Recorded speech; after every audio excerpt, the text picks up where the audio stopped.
year is 1773, and a heavy, silver mist has drifted in from the North Atlantic to settle over the town of Boston. It is a late November evening, so cold that the salt spray seems to crystallize in the air before it can touch the weathered, salt-crusted timbers of Griffin's Wharf. The water of the harbour is black, like obsidian, moving with a slow, rhythmic heave that pulls at the iron chains of the moored sloops. There is no wind, only a damp, bone-chilling stillness that carries the sound of the sea deeper into the town than usual. If you stand on the edge of the quay, you can hear the freezing Atlantic lapping against the oak pilings, a hollow, repetitive sound, like the breathing of a great, submerged beast. Out of this grey void, a shape begins to form. It does not arrive with a flourish of sails or the sounding of a horn. It emerges, slowly, a silhouette of dark wood and tangled rigging. This is the Dartmouth, a merchantman of considerable draught, its hull sitting low in the water under the weight of its journey. Its masts rise through the fog like skeletal sentinels, bare of their canvas, pointing toward a sky that holds no stars. The ship moves with a weary, industrial groan, the sound of hemp ropes straining against wooden cleats, the groan of timber that has crossed 3,000 miles of restless ocean, only to find a cold, unwelcoming silence at its destination. A lone night watchman paces the edge of the pier, his footsteps falling with a dull, hollow thud on the frosted planks. He pauses, his lantern casting a long, distorted shadow that dances across the wet stones. He raises the light, but the mist swallows the glow before it can reach the ship's rail. He can smell it now, a scent that does not belong to the Massachusetts coast. It is not the smell of pine or tar or rotting kelp. It is an earthy, floral fragrance, a ghost of distant gardens from the other side of the world. It is the scent of dried leaves, hundreds of chests of tea packed tightly in the dark, damp holds of the Dartmouth. To the modern mind, it is difficult to grasp how a simple beverage could become a catalyst for the fracturing of an empire. But as the Dartmouth nudges against the wharf, its heavy hull bumping softly against the wooden fenders, the cargo it carries is not seen as a comfort.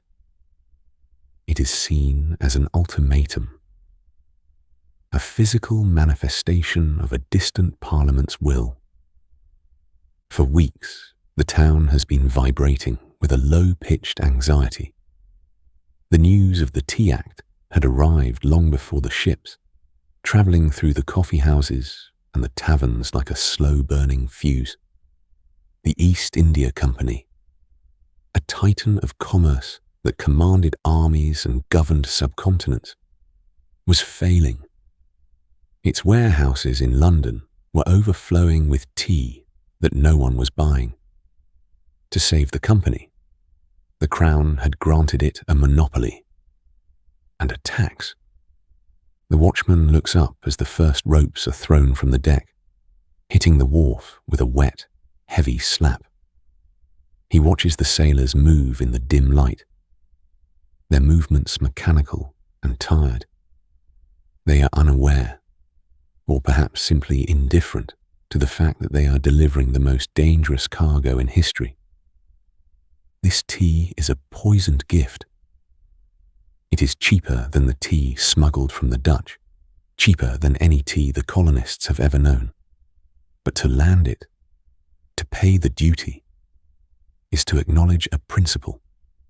It is to admit that a king and a parliament across the sea have the right to reach into a man's pocket without his consent. It is not about the pennies. It is about the sovereignty of the soul. The Dartmouth is now moored, its gangplank lowered with a harsh scraping sound. The ship's mate calls out orders, his voice a dry rasp in the freezing air. "Secure the lines. Check the hatches." The sounds are mundane. The clatter of iron, the splashing of the tide. But in the deep of this night, every sound is amplified by the tension of the town. Behind the shuttered windows of the brick houses that line the harbour, Boston is wakeful. In the kitchens, the embers of the fires are being watched, and in the hearts of the men who live there, a decision is being forged. The watchman pulls his woolen coat tighter against his chest. The dampness has a way of seeping through the thickest weave, finding the bone. He looks at the dark mass of the ship and thinks of the 20-day clock that has just begun to tick. By maritime law, the cargo must be unloaded and the tax paid within 20 days, or the customs officials have the right to seize it by force. December the 16th, that is the deadline, the horizon of a new era. He turns away from the wharf, his lantern flickering as he begins his walk back toward the heart of the town. The mist follows him, swirling around the cobblestones, clinging to the iron railings. The silence of the harbour returns, but it is no longer the silence of peace. It is the silence of a held breath, the stillness that precedes the first crack of thunder in a summer storm. The Dartmouth sits motionless in the dark, its hull slick with ice, its hold filled with the dried leaves of a distant land, guarding a secret that the morning light will soon reveal to all of Massachusetts. The silver mist of Griffin's Wharf has done its work. It has delivered the spark to the powder keg, and now it simply waits for the fire to begin. Away from the salt-sprayed wood of Griffin's Wharf, the path leads toward the heart of royal authority in the Province House. It stands as a grand brick-and-mortar manifestation of a power 3,000 miles away. Its windows mostly dark in the deep of this night, save for a single, flickering light in a high upper chamber. The silence here is of a different quality than that of the harbour. It is a bureaucratic silence, the sound of a world governed by ink, wax seals, and the relentless, rhythmic scratching of quills on expensive vellum. Inside, the world is defined by the absolute contrast of a midnight engraving, the deep, obsidian black of mahogany desks against the sharp, brilliant white of a single candle's glow. This is the seat of Governor Thomas Hutchinson, a man whose life is a tragic embodiment of the colonial dilemma. He was born in Boston, a son of New England soil, yet he wears the king's livery with a loyalty that is as rigid as the iron laws he serves. He sits now, his fingers cold and deliberate, tracing the embossed crest on a dispatch from London. The air in this high office carries a metallic chill, a coldness that seems to emanate from the very stone of the building. Hutchinson does not move.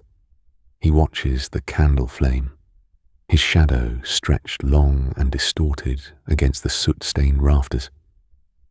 He is a man who understands the weight of order and the terrifying chaos that follows its dissolution. To him, the law is not a garment that one can discard when the weather becomes uncomfortable. It is the very rudder of the ship of state. On the desk before him lies the catalyst of the crisis, the Tea Act of 1773. To the politicians in Westminster, it was a masterstroke of economic pragmatism, a clever piece of legislation designed to save a failing giant. But to Hutchinson, and to the men whispering in the taverns below, it has become a line in the sand. The British East India Company, the world's first too-big-to-fail corporation, was teetering on the edge of bankruptcy. Nearly £17 million of tea sat rotting in its London warehouses, a vast, stagnant surplus of dried leaves that threatened to pull the entire British economy into the abyss. The company was more than a mere business. It was an arm of the empire. It commanded armies, governed subcontinents, and its collapse would be a catastrophe beyond measure. To save it, the Prime Minister, Lord North, had devised a solution that seemed on paper to be a gift to the colonies.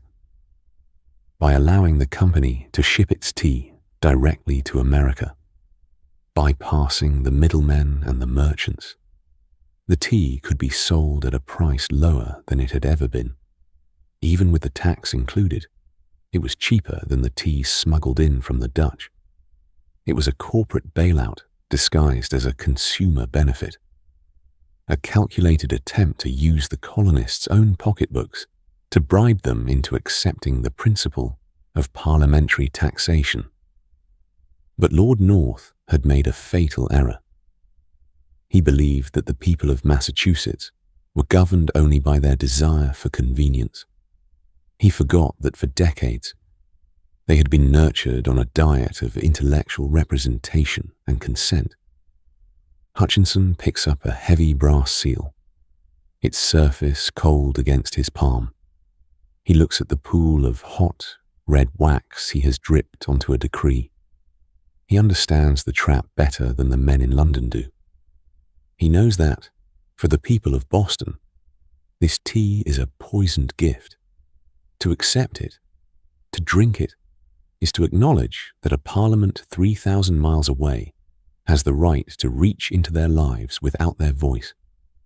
It is the realization that if one's property can be taken by a distant power, then one's liberty is merely a lease that can be revoked at any time by the stroke of a pen. He presses the seal into the wax. Thump. The sound is final.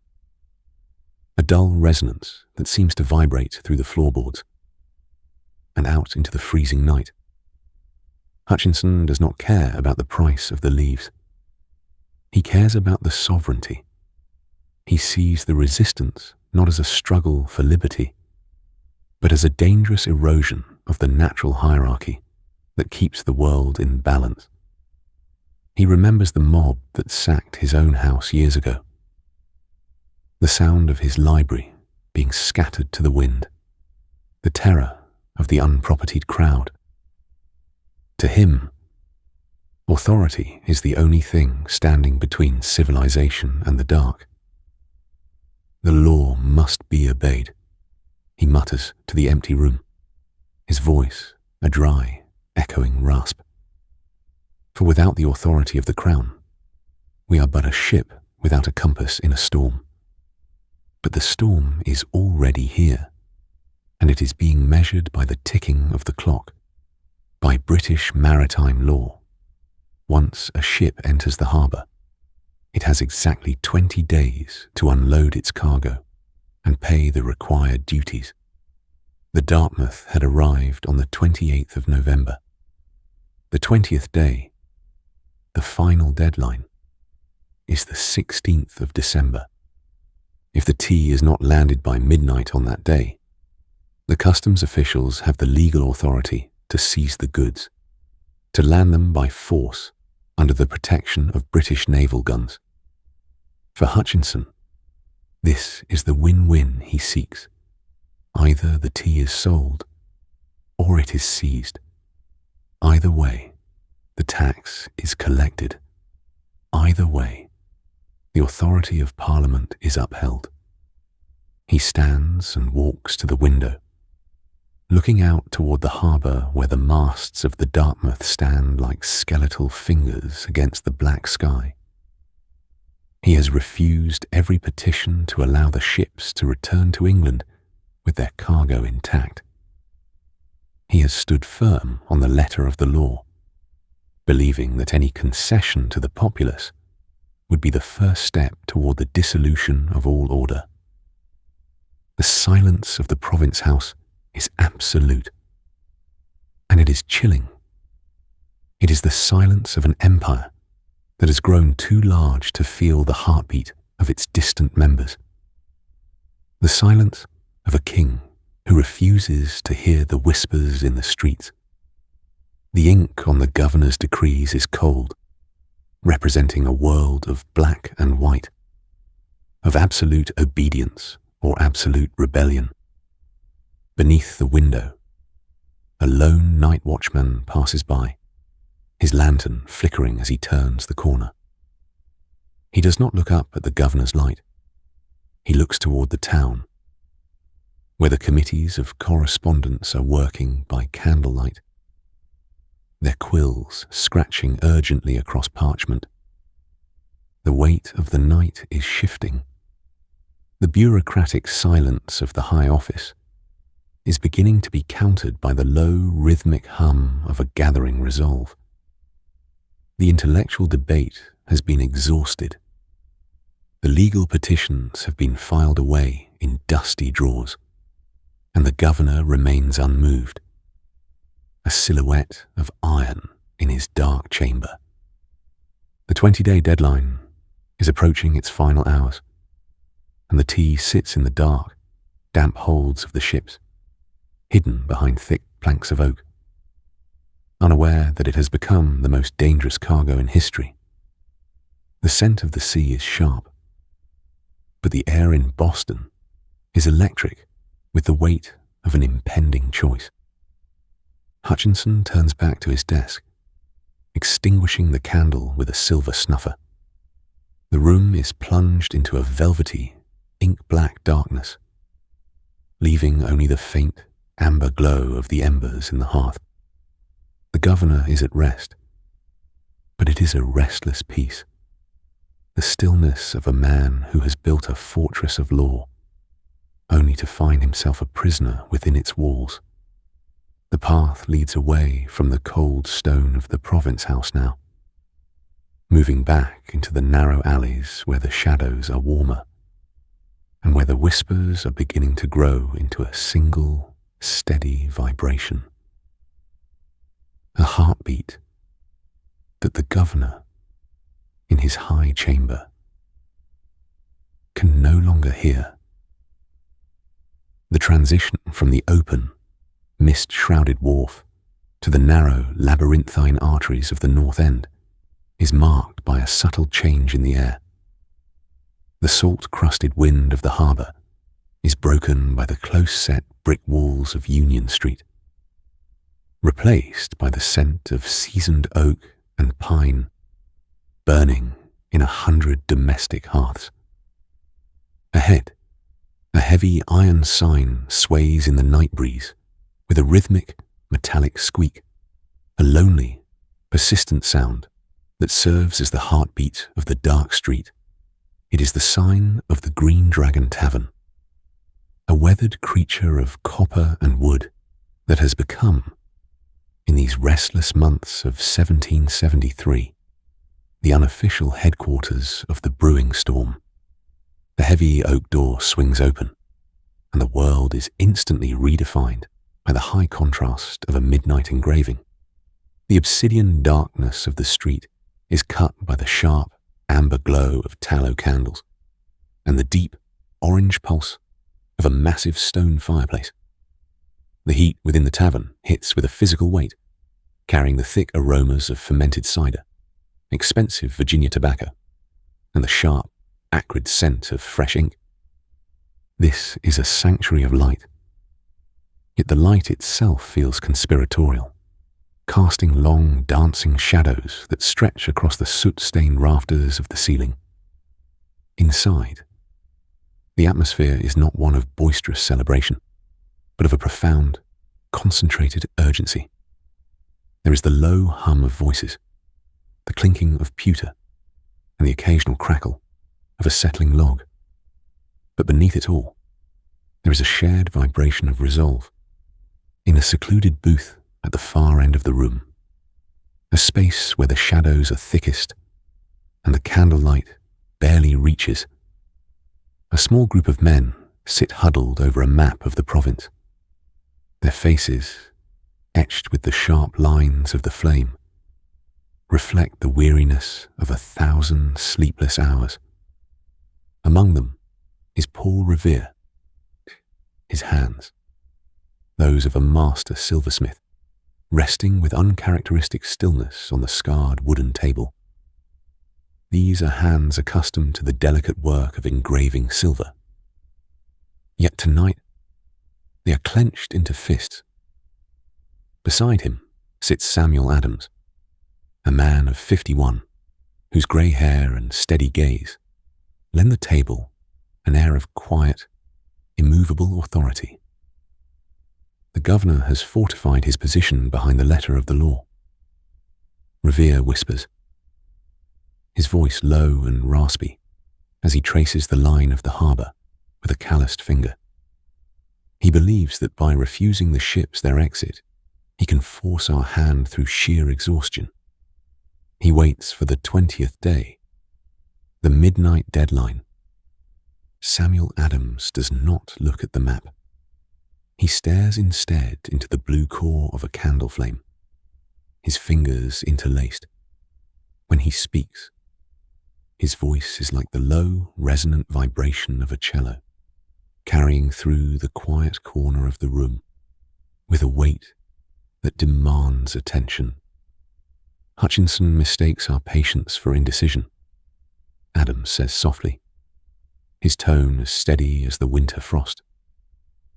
He sees the law as a fortress to protect the interests of a failing company. But he forgets that a fortress without the consent of the governed is merely a prison for those within it. In these years, the tavern was far more than a place of refreshment. It was the public sphere made manifest, a democratic cathedral where the news of the empire was dissected and debated. To the elders of the community, the men who occupy the benches tonight, this room represents the intellectual marrow of their society. They are a generation raised on the memory of a time when the colonies were largely left to govern themselves, an era they call salutary neglect. For them, the debate occurring over these tankards is not a radical departure from tradition, but a desperate, final attempt to preserve it. They look at the Tea Act and see not a matter of commerce, but an intellectual ultimatum. Would they remain citizens with inherent rights, or would they become mere tenants of a corporate monopoly? The Green Dragon holds a particular significance in this unfolding drama. As the meeting place for the St. Andrew's Lodge of Freemasons and the North End Caucus, it serves as a crucible, a place where the raw iron of colonial frustration is being forged into the steel of political philosophy. Here, the social hierarchies of the British Empire quietly dissolve in the deep of the night. The blacksmith sits beside the merchant, and the physician beside the silversmith, bound by a shared realization that their property and their liberty are now inseparable. A young apprentice, his hands still stained with the soot of the forge, approaches the booth to refill a pitcher of cider. He hesitates, his eyes wide as he senses the electric tension that seems to vibrate between the men in the shadows. Dr. Joseph Warren, a physician of profound grace and intellect, offers the boy a small paternal smile, sensing the youth's unspoken anxiety. "The night is long, lad," Warren says with a gentle, scholarly warmth. "But remember that the sun never rises quite so brightly as it does after a cold and difficult watch." The boy nods silently, and retreats back into the amber haze of the main room. His departure serves as a reminder of the generational weight present in this tavern. The men at the table are not merely risking their businesses or their standing in the community. They are risking the world their children and grandchildren will inherit. They understand with a chilling clarity that if they yield to the crown's poisoned gift of cheap tea, they are teaching the next generation that liberty has a price and can be bought for a few pennies of convenience. The only sound in the booth now is the rhythmic scratch of a quill on parchment. Scritch, scritch. It is the sound of history being recorded in the dark, far from the official ledgers of the province house. Oh, the maps are studied. The names of the sons of liberty are whispered in confidence. And the plan for the coming days begins to take its final, irreversible shape. Every man in the room is acutely aware of the ticking clock. The Dartmouth's 20-day deadline is a ghost that haunts every conversation, a countdown that no legal petition has been able to stop. The tavern, for all its warmth and fellowship, cannot entirely hide the reality of the street outside. As the night deepens, the fire in the hearth begins to settle into glowing, red embers, and the shadows in the corners grow longer and more absolute. The men in the booth eventually rise, pulling their heavy woolen coats tight against their chests and settling their tricorn hats low over their brows. They prepare to leave this sanctuary of light, carrying the whispers of the green dragon, like hidden embers in their pockets. Embers that will soon be used to light a fire no ocean can extinguish. The transition back to the cold is jarring. As the heavy oak door closes behind them, the amber glow is severed, leaving only the freezing darkness of Union Street.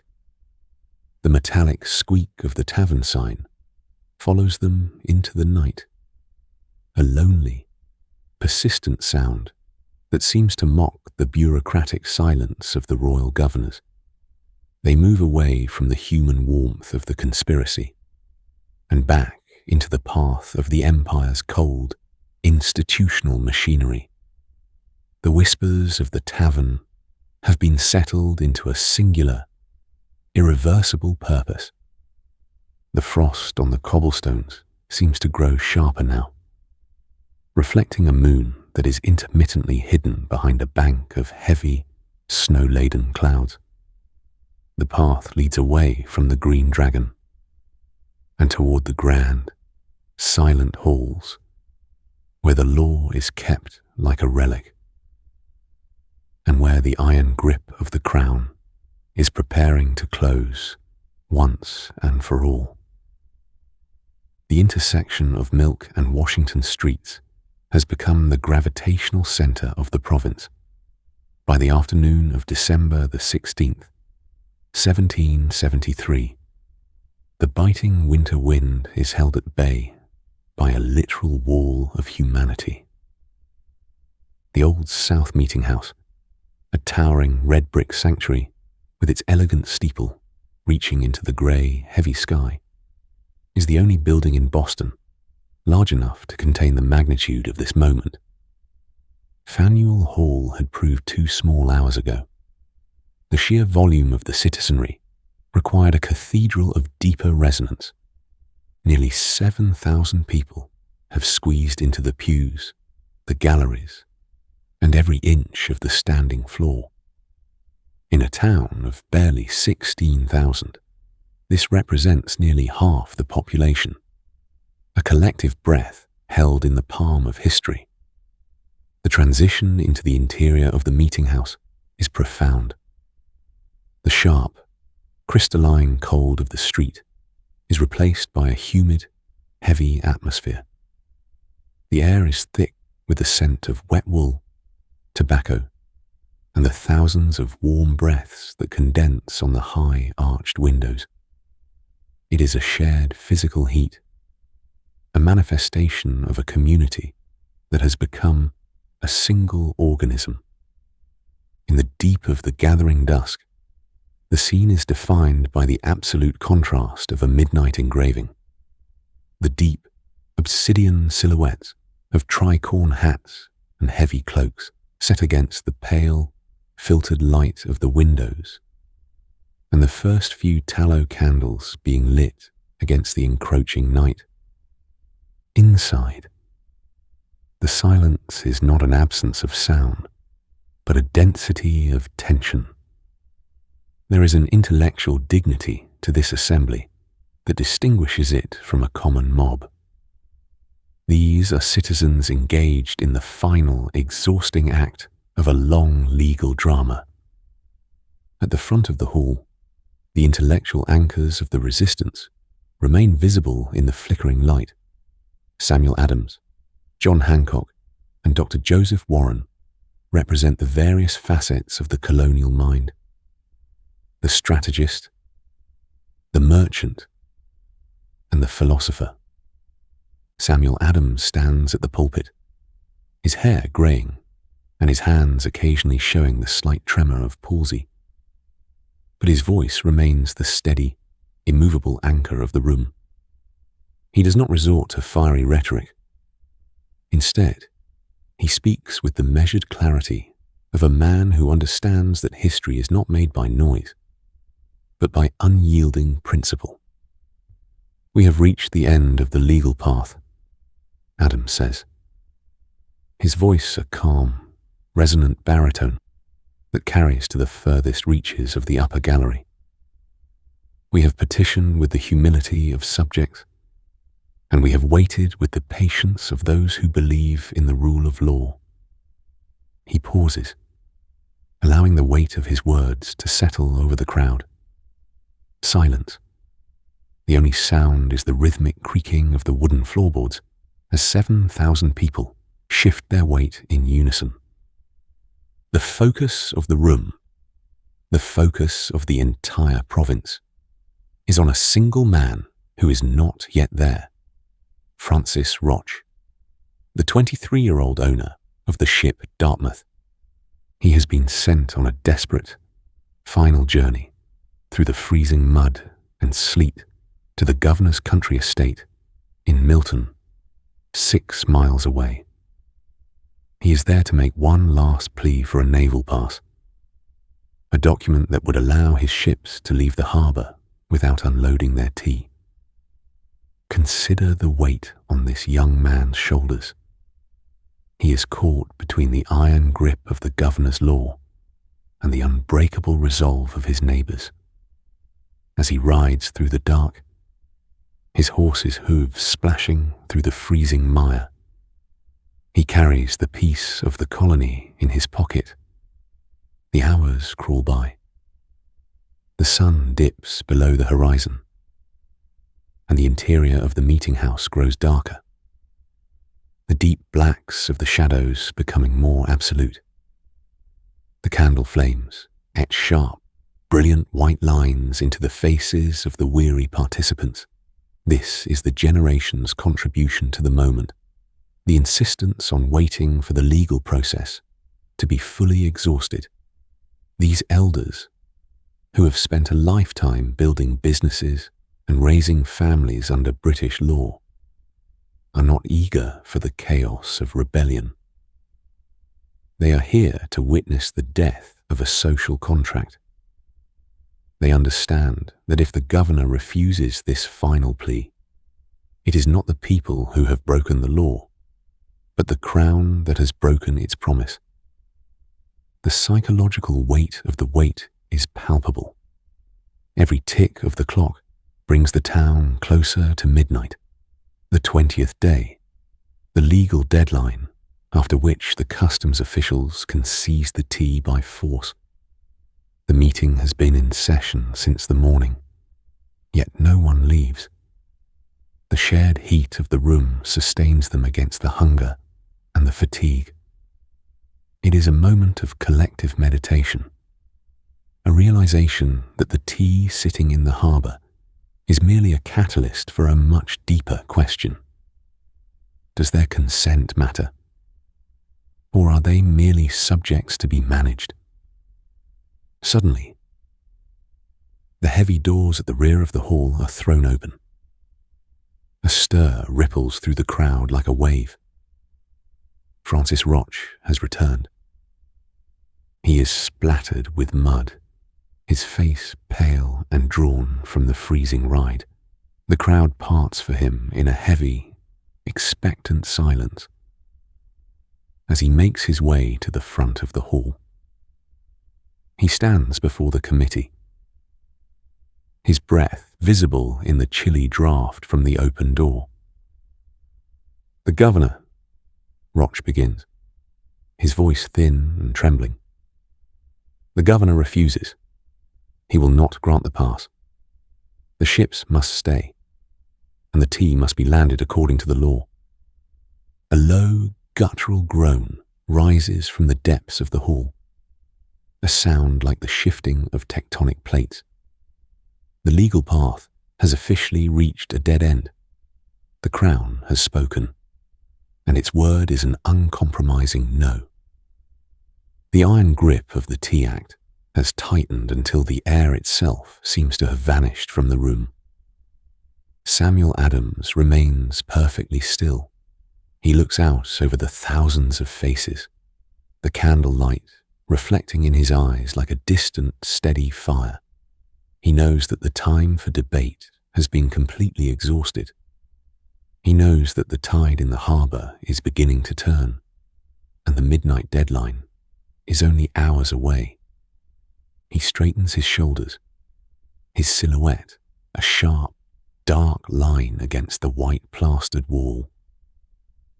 He speaks the words that have been prepared as the signal for the end of the meeting and the beginning of an era. "This meeting," Adams announces, his voice dropping into a low, solemn register that commands absolute attention, "can do nothing more to save the country." The words are simple, but their impact is electric. A shout erupts from the gallery, a shrill, piercing cry that sounds almost like a war whoop. The tension that has been building for 20 days finally snaps. The collective breath of the 7,000 souls in the Old South is exhaled in a single, massive surge toward the doors. The pews are abandoned. The humid heat of the hall escapes into the freezing night as the doors are flung wide. There is no chaos. There is only a rhythmic, purposeful movement. We stay for a moment as the crowd begins to pour out into the darkness of Milk Street. The candles in the meeting house flicker wildly in the sudden draft, casting leaping, distorted shadows against the high, silent ceiling. The sanctuary has fulfilled its purpose. The debate is over. As the sound of the crowd moves toward the waterfront, the nature of the night changes. It is no longer a night of waiting or of words. It is a night of movement. The silver mists of the harbour is about to meet the dark silhouettes of men who are no longer mere subjects. The path leads away from the red brick sanctuary and toward the salt-sprayed wood of Griffin's Wharf, where the silence of the sea is about to be shattered by the sound of splintering oak and the final, defiant splashing of the tea into the deep.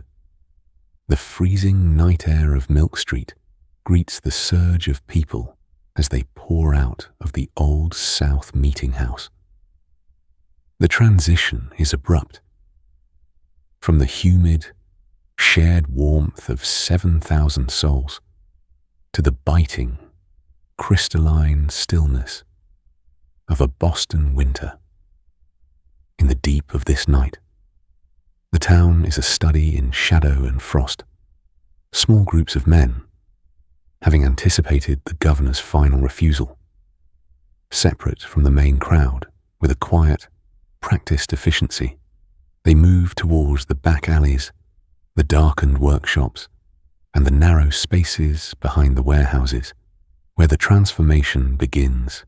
In the flickering light of hidden lanterns, they apply soot and coal dust to their faces, etching dark, jagged lines over their features.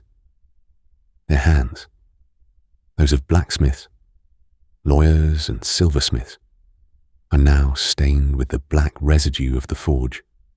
They wrap themselves in old blankets, secure feathers to their hats, and pull their woolen coats tight.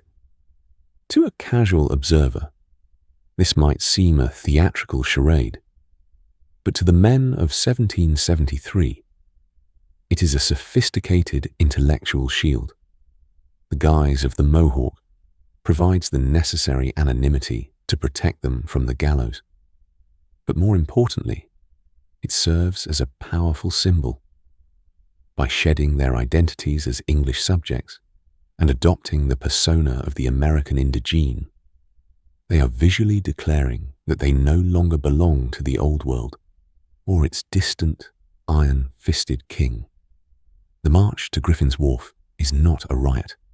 It is a funeral procession for the old order. There is a chilling, rhythmic quality to the sound of their boots against the frosted cobblestones. A steady thud, thud, thud that echoes off the shuttered houses. There is no shouting, no looting, no aimless violence. These are the Sons of Liberty, organized into 3 distinct groups, each assigned to one of the 3 ships sitting low in the harbour: the Dartmouth, the Eleanor, and the Beaver. As they reach the waterfront, the silver mist of the harbour has thickened, clinging to the skeletal masts of the merchantmen.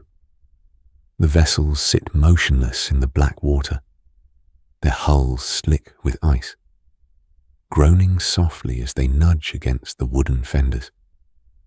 A leader of the party, his face a mask of coal dust and resolve, steps onto the deck of the Dartmouth. He encounters the ship's mate, who stands frozen in the doorway of the cabin, his eyes wide in the lantern light. "We come for the tea, and only the tea," the leader says, in a low, gravelly whisper, his voice a dry rasp in the cold. "Give us the keys to the hatches, and a dozen lanterns, and no harm shall come to your ship or your men." The mate, sensing the absolute discipline of the crowd, hands over the keys without a word. The work begins with a terrifying, mechanical efficiency. This is the moment where the intellectual debate of the meeting house translates into the raw, physical reality of the wharf. The hatches are thrown open, and the scent of 18 million pounds of tea, an earthy, floral, misplaced aroma, rises to meet the freezing salt air. It is a fragrance of distant gardens, now trapped in the dark, damp holds of the Atlantic. Hoisting the chests is a Herculean task. Each wooden box is encased in heavy lead and weighs nearly 400 pounds.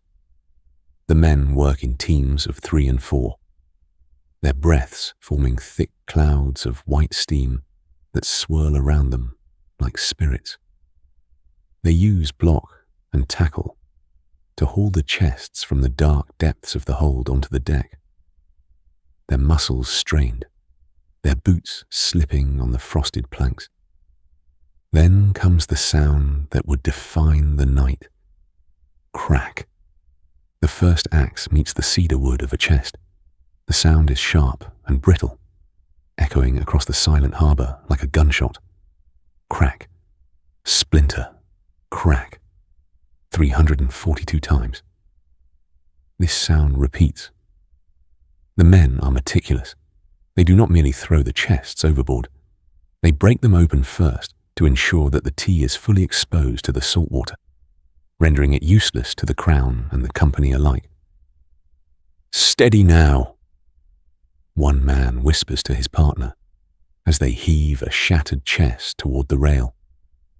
"Let the Atlantic have its fill of the king's greed." They tilt the box, and a dark cascade of tea leaves spills into the harbour. It is the most expensive infusion in human history. As the leaves hit the water, they do not sink immediately. The tide is low, and the tea begins to pile up alongside the ships like dark, drifting snow. The aroma becomes overwhelming. A strange, sweet sweetness amidst the brine and the cold. A smell that lingers in the nostrils and the clothes. Consider the profound restraint of this act. For 3 hours, nearly 150 men work in the absolute darkness. They break no locks other than those on the tea chests. They do not touch the other cargo. They do not harm a single sailor. When a padlock on one of the ships is accidentally broken, they return the following day to replace it at their own expense. There is no theft. When one man is caught trying to stuff a handful of tea into his pocket, he is roughly handled by his own comrades, stripped of his booty, and sent home in disgrace. This was not a crime of passion. It was a cold, calculated execution of a political principle. The elders watching from the shoreline, the merchants who stood to lose their livelihoods, and the men who feared the coming war, must have felt a terrifying sense of awe. They were witnessing the physical splintering of their world. The axes were not just breaking wood, they were breaking the bond between a colony and its mother country. They understood that after this night, there would be no more petitions, no more polite debates in the Green Dragon. By 9 o'clock, the work is finished. The decks of the Dartmouth, the Eleanor, and the Beaver are swept clean, more pristine than they were when they arrived. The 3 ships, now lighter and floating higher in the water, sit amidst a sea of floating tea leaves that stretch across the harbour like a dark, silken shroud. The men descend the gangplanks and reform their lines on the wharf. The silence returns, heavier than before, broken only by the rhythmic lapping of the tea-stained waves against the pilings. As they march back into the heart of the town, they pass the house of Admiral Montague, a British naval officer. He watches them from an upper window, his face a pale silhouette of indignation in the candlelight. "Well, boys," the Admiral shouts down into the dark street, his voice dripping with aristocratic disdain. "You've had a fine, pleasant evening for your Indian caper, but remember, the bill for this tea must be paid, and the piper will have his due."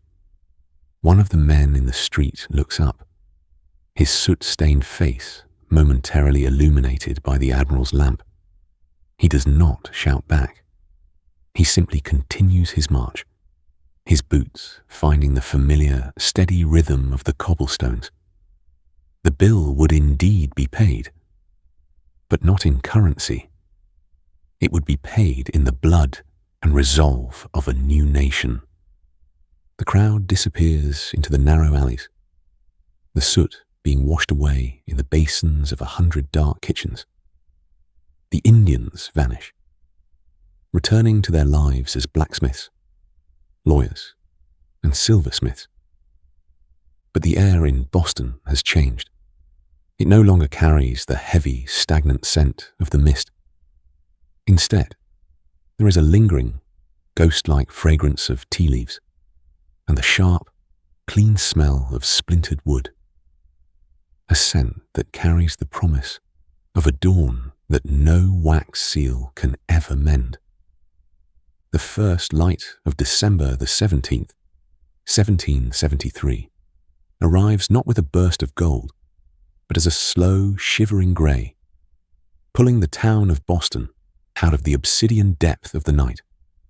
The silver mist that had cloaked the harbour has retreated, leaving behind a clarity that is as sharp and unforgiving as a diamond's edge.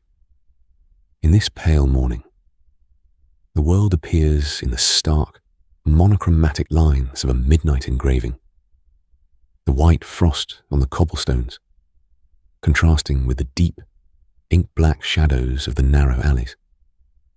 The air is perfectly still, yet it carries a new, lingering fragrance that was not there the day before. The ghost of 18 million pounds of tea, salt-soaked and decaying in the cold Atlantic. Down at Griffin's Wharf, the scene is one of surreal tranquility. The Dartmouth, the Eleanor, and the Beaver sit high and buoyant in the water, their heavy burdens gone. Their decks have been swept with a discipline that borders on the religious. There are no broken masts, no shattered windows, and no bloodstains. The only evidence of the night's upheaval lies in the water. The low tide has left vast dark windrows of tea leaves piled along the shoreline, like islands of seaweed. They are the physical remains of an empire's failed ultimatum, a dark sediment of history clinging to the wooden pilings. The town begins to stir with a strange, sombre normalcy. The blacksmiths return to their forges.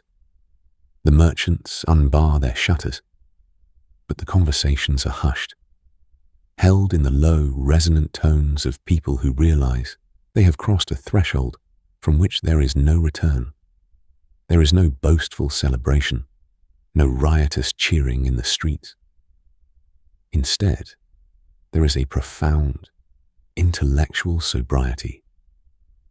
The elders of the community, the men who have spent their lives as loyal subjects of the crown, stand at their doorsteps, looking toward the harbour with a mixture of awe and trepidation.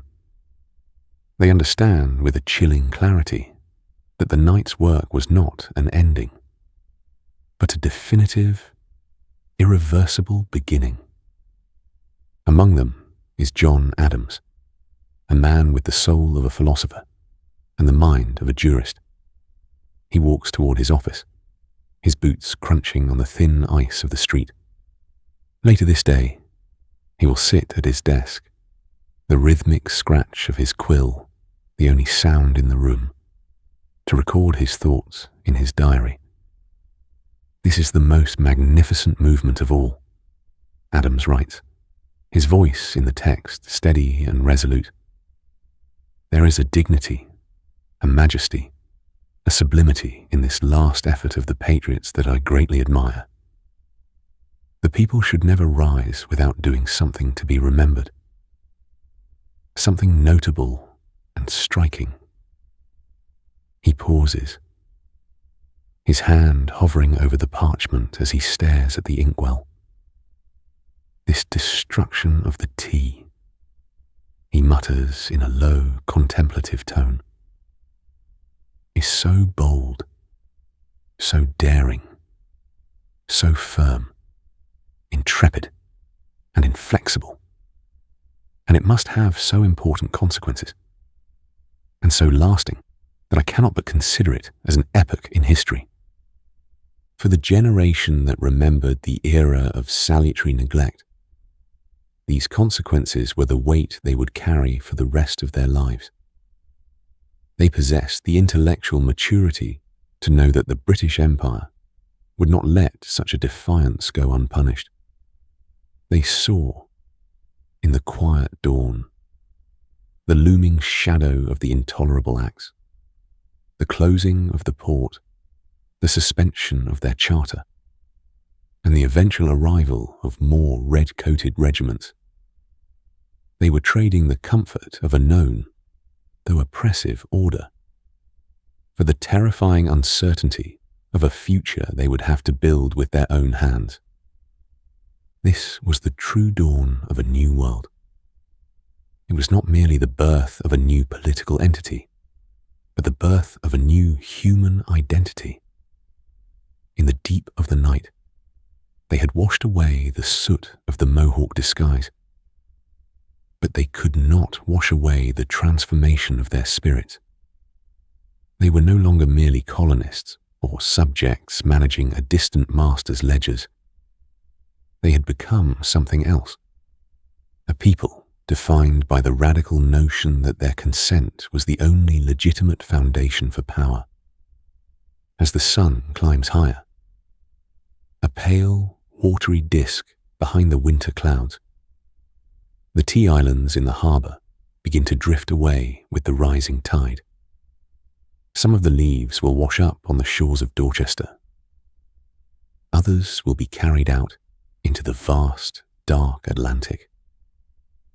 A few young men in rowboats venture out into the harbour, using their oars to beat the floating piles of tea beneath the surface, ensuring that not a single leaf can be recovered or sold. They work with a rhythmic, quiet intensity, a final act of closure.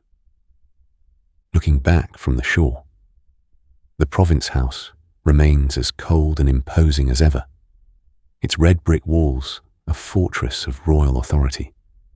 But the iron grip of the Tea Act has been broken. The wax seals and the bureaucratic silence of Governor Hutchinson no longer hold the same power. The intellectual sanctuary of the Old South Meeting House has emptied, but the heat of its shared resolve has moved into the homes, the shops, and the hearts of every citizen. The night journey has reached its conclusion. The silver mist has vanished, and the world is now illuminated by the hard, honest light of a new reality. The silence of the morning is deep and peaceful, yet it is a silence that vibrates with the potential of a coming storm. The long wait in the harbour is over. The whispers in the Green Dragon have become a public manifesto. The splintering of the boxes has become the foundation of a new social contract. We stand for a moment longer on the edge of the wharf, watching the dark water as it laps against the ice-rimmed wood. The aroma of the tea is fading now, replaced by the clean, sharp scent of the winter sea. The town of Boston is at rest, but it is the rest of a world that has finally found its voice. The path ahead is long and will be marked by much sacrifice. But for this one, quiet morning, there is only the profound, still dignity of a people who have claimed their own destiny. The light begins to soften as the day matures. A pale grey blanket that invites a long, reflective pause. The history is settled. The act is done. The deep of the night has given way to a dawn that will never truly set. The world is quiet once more, held in the gentle, freezing embrace of a New England winter, waiting in the stillness for the next chapter of the human story to be written in the snow.